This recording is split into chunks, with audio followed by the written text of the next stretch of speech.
بسم اللہ الرحمن الرحیم۔ محمد بن عمر بن حسن بن علی روایت کرتے ہیں، انہوں نے کہا کہ حجاج کا زمانہ آیا اور وہ نماز دیر کر کے پڑھایا کرتا تھا، اس لیے ہم نے حضرت جابر بن عبداللہ رضی اللہ عنہما سے اس کے بارے میں پوچھا تو انہوں نے فرمایا کہ نبی کریم صلی اللہ علیہ وآلہ وسلم ظہر کی نماز ٹھیک دوپہر میں پڑھایا کرتے تھے، ابھی سورج صاف اور روشن ہوتا تو نماز عصر پڑھاتے، نماز مغرب وقت آتے ہی پڑھاتے اور نماز عشاء کو کبھی جلدی پڑھاتے اور کبھی دیر سے۔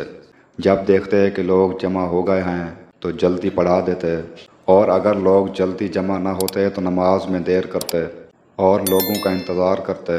اور صبح کی نماز صحابہ رضی اللہ عنہم یا یہ کہا کہ نبی صلی اللہ علیہ وآلہ وسلم اندھیرے میں پڑھتے تھے۔ صحیح بخاری حدیث نمبر 560۔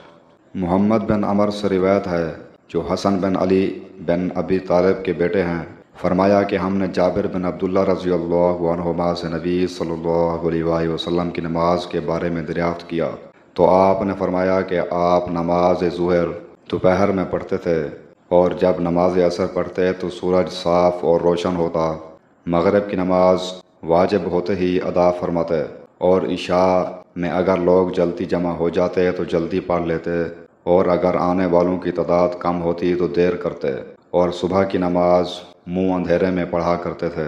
صحیح بخاری حدیث نمبر 565۔ عروہ سے روایت ہے کہ عائشہ رضی اللہ عنہا نے انہیں خبر دی کہ ایک رات رسول کریم صلی اللہ علیہ وآلہ وسلم نے عشاء کی نماز دیر سے پڑھی۔ یہ اسلام کے پھیلنے سے پہلے کا واقعہ ہے۔